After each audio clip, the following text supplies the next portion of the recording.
pungente, né? Que o Marquinhos já puxou aqui, e para isso a gente chamou o André Hernan para entrar nesse papo.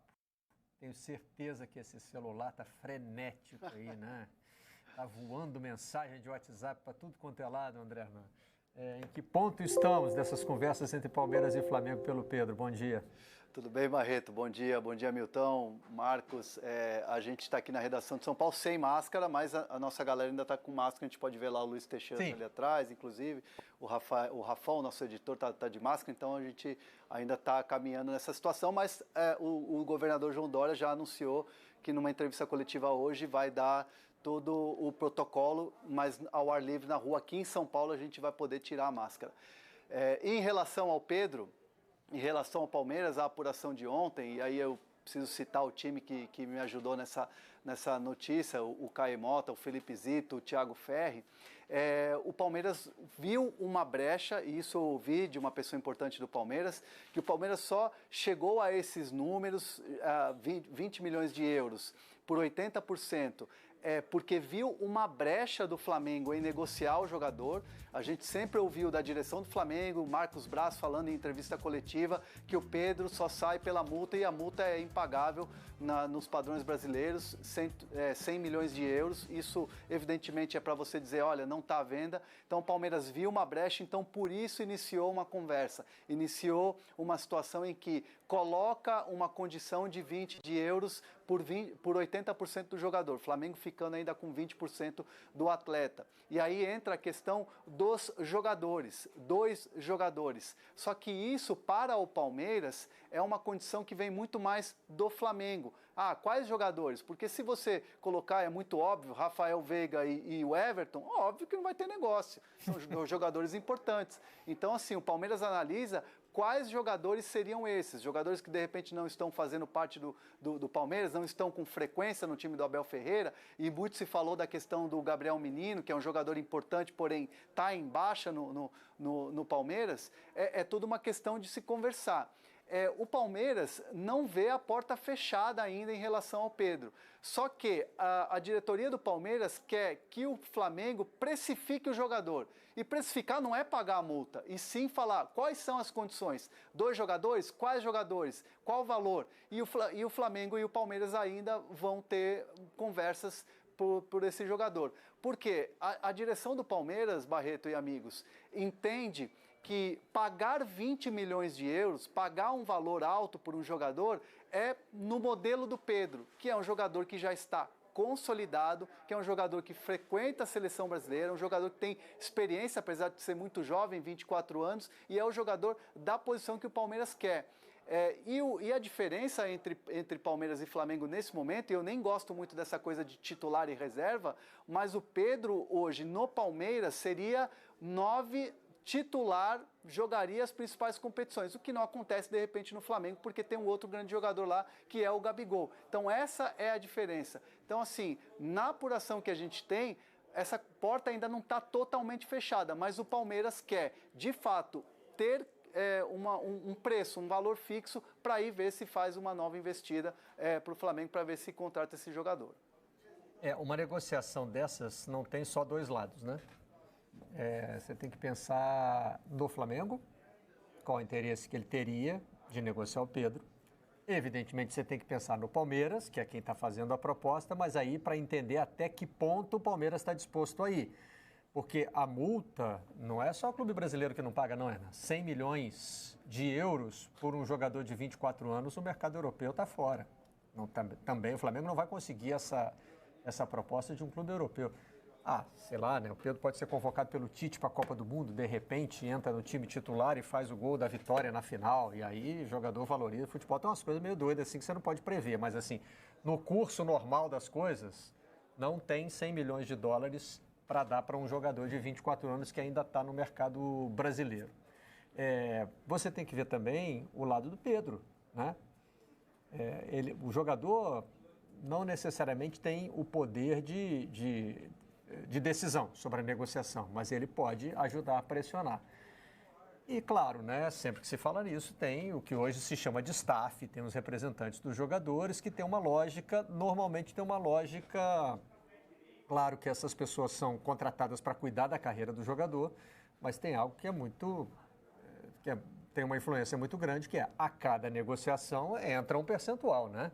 Então, fazer o jogador girar normalmente é bom para quem cuida dos interesses econômicos dele. Então, assim, não é só um cabo de guerra, né, Milton? Não é um puxando para um lado e outro puxando do outro. Tem uma dinâmica mais complexa nisso aí, a gente vai precisar entender para onde é que vai pesar mais. No caso específico do Pedro, né, provavelmente o que deve estar na cabeça dele, Pedro, né, e aí eu não estou falando de empresários, de assessores, estou falando dele, Pedro, é a possibilidade de ser titular num time de ponta. Né? Ele sairia de um time de ponta, onde hoje ele não é titular, para um time de ponta, onde ele seria o titular, como disse o André, disparado, né, da camisa 9, faixa de capitão, essa coisa toda para ele. Então, óbvio que é uma oportunidade dele estar num time que muito provavelmente vai continuar brigando pelos títulos, chegando em decisões, chegando em grandes jogos, o que ele também teria essa possibilidade no Flamengo, mas com a chance de jogar muito mais, né? Eu costumo dizer, Barreto, que essa questão do valor, né, ela interessa a quem compra e a quem vende, né? Eu que compro, eu tenho que saber se eu tenho esse dinheiro para pagar, e quem recebe precisa saber se o que eu vou receber está de acordo com o produto, né? No caso aqui, o contrato do jogador que eu estou oferecendo, né? Então, é difícil avaliar se é muito, se é pouco, 130 milhões, mais 2 jogadores ou 3 jogadores, enfim. O quanto chegaria o valor final dessa negociação, né? Isso quem tem esse poder de avaliação são os envolvidos na negociação.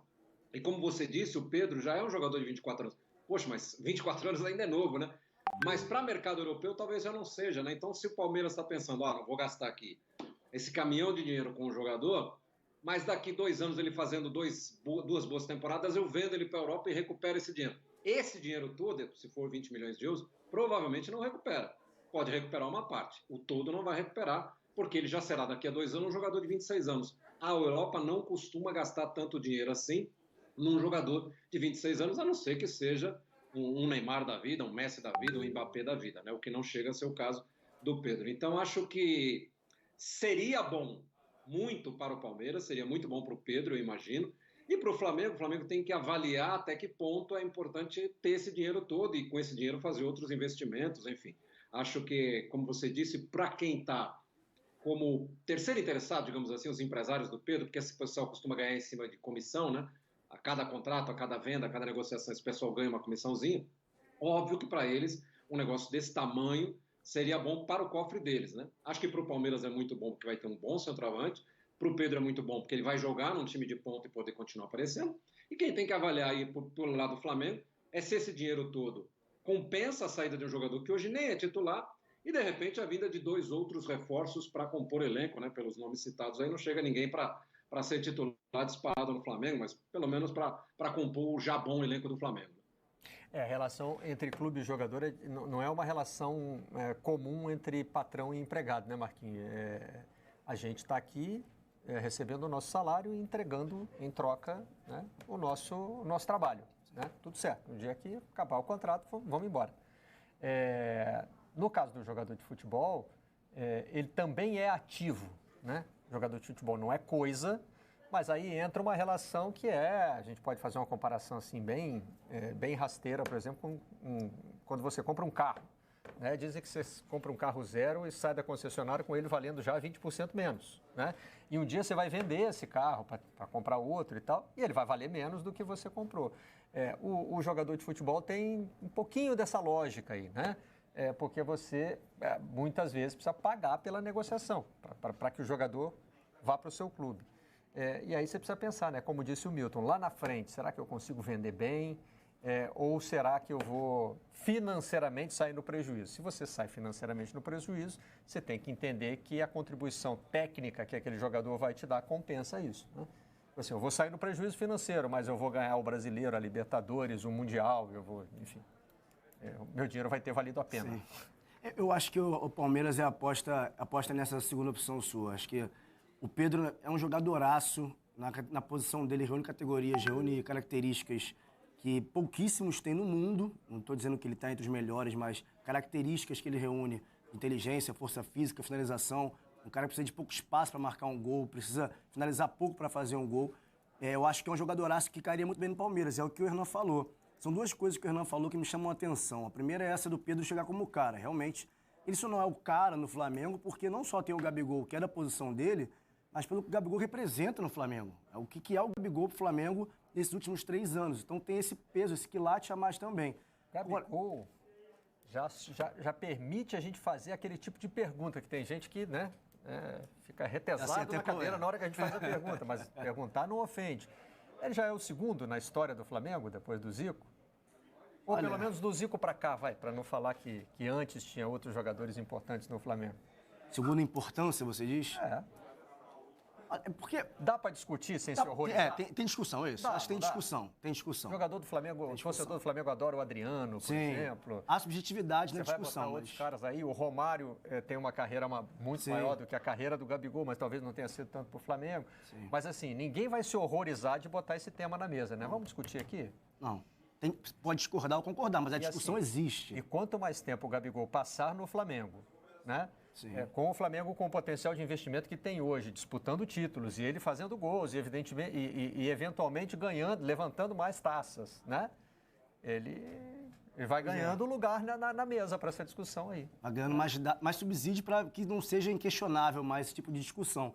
E é o primeiro ponto que eu falei que o Hernan me chamou a atenção, é esse, do Pedro chegando, obviamente, para ser o cara. A gente já esperava que fosse isso. O Palmeiras não faria um aporte, um investimento financeiro desse para pegar um cara para o banco, como o Pedro.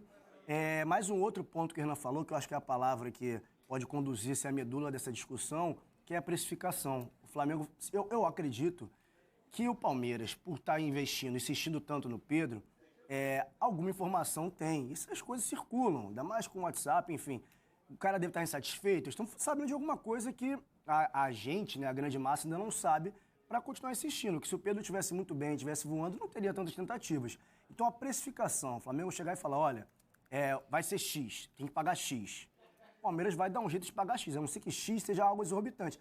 Claro que essas cifras já são muito grandes, muito altas, mas eu acho que o Flamengo precificando, o Palmeiras vai atrás. E aí tem a questão do Pedro, né, que a gente falou que não é um objeto, não é uma coisa estática que você pega e leva para outro lugar. O Pedro é um grande profissional, o Pedro em nenhum momento se meteu nessas questões, tanto de Olimpíada, quando envolvia o nome dele em outras negociações, nunca se meteu, foi muito exemplar quanto a isso. Agora, se eu fosse o Pedro, teria uma conversa franca, assim, com o Flamengo, não sei se até já teve, com diretoria, etc. Olha, fiquei fora das Olimpíadas, eu possivelmente não vou à Copa do Mundo, né, porque, enfim, tô aqui, faço o meu melhor, quando eu entro, correspondo. Tem um real interesse em me utilizar aqui bem? Eu acho que isso é uma conversa válida e leal, sabe? Sobre não vou à Copa do Mundo, essa frase que possivelmente você atribuiu ao Pedro aí, como ele podendo dizer, eu acho que tem algo importante para a gente discutir sobre o papel dele nessa negociação. O Tite já falou mais de uma vez que o Pedro joga muito. Sim. E já deu a entender que gostaria de ter mais oportunidades de vê-lo. Evidentemente, o Tite toma muito cuidado com isso, porque ele não vai querer, no papel de técnico da seleção, exigir do Flamengo que bote Pedro em campo. Isso não é o papel do treinador, e o Tite conhece muito bem o papel dele na seleção. Mas aí, quando o técnico da seleção dá essas indicações de que está de olho em você, e você sendo jogador, você não vai querer jogar mais, não? Esse é o ponto. Alguma garantia de que vai... Tipo assim, eu não sei jogar. Se tem esse não vou para a Copa. Eu acho que o raciocínio podia ser o oposto. Olha, pode ser que eu vá para a Copa do Mundo, mas para eu ter uma mínima chance... Tem que jogar. Tá em campo. É isso. Então, eu acho que isso que eu falei, esse diálogo possível, continuando aqui, eu vou ter essa possibilidade de jogar. Eu preciso jogar para a Copa do Mundo. Eu não vou para a Copa do Mundo aqui sem poder apresentar meu futebol, que o Tite conhece. Como você bem ressaltou, é importante dizer isso. Mas eu estou aqui, conjecturando. Não sei se teve esse diálogo, mas eu, no lugar do Pedro, como exemplar profissional que falaria esses argumentos. Porque ele no Palmeiras é isso, Barreto. No Palmeiras, como o Hernan falou, como já falei aqui, chega para ser o cara, e aí o Tite, já gostando do futebol dele, jogando, fazendo o que ele faz de melhor, ganharia muito mais apelo para ir à Copa do Mundo. Hernan, tem outro papel nessa negociação toda aí, que é o nosso, né? O que a gente traz de informação, o que a gente divulga. Evidentemente, a partir do momento em que surge essa proposta e que ela não é imediatamente aceita, a gente procura entender, né, por onde essa negociação pode continuar. Eu sei que você já tinha chamado, você quer acrescentar ao nosso debate, mas eu queria te fazer essa pergunta específica, né? Nós já até mostramos imagens aqui do Patrick de Paula, do Gabriel Menino, nós citamos aqui o valor inicial e uma possibilidade de aumento de valores, e essas notícias estão circulando com muita velocidade. Evidentemente, a gente respeita o trabalho dos colegas, não está aqui para contestar outra informação que foi dada, mas a gente tem responsabilidade pela nossa, né?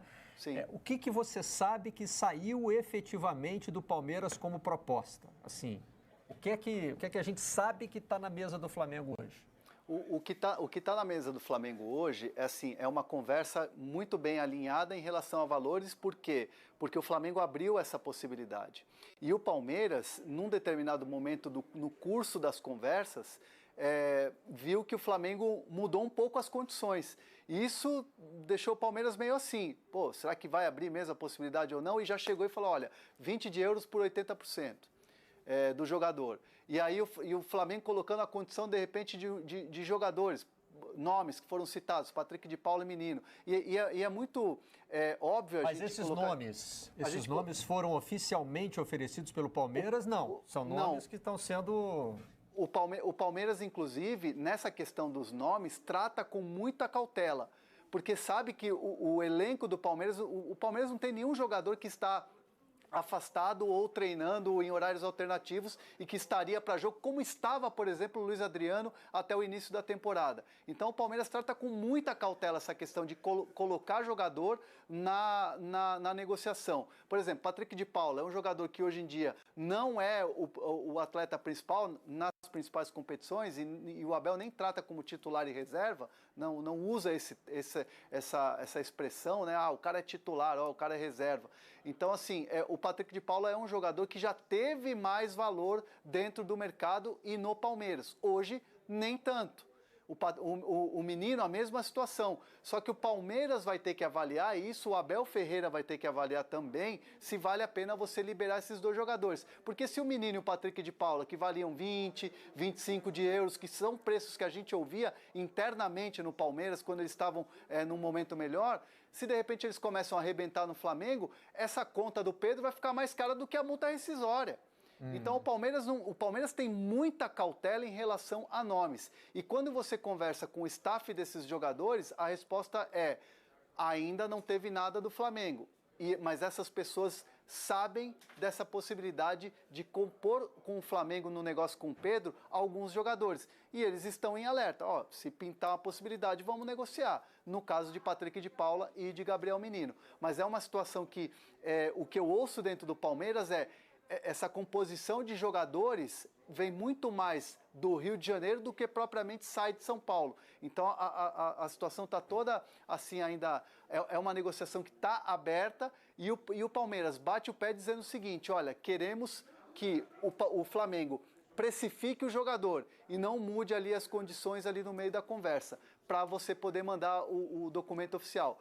O Palmeiras só vai mandar a oferta oficial no papel timbrado bonitinho ali quando tiver precificado e vai ter a certeza de que vai ter condições de contratar o jogador.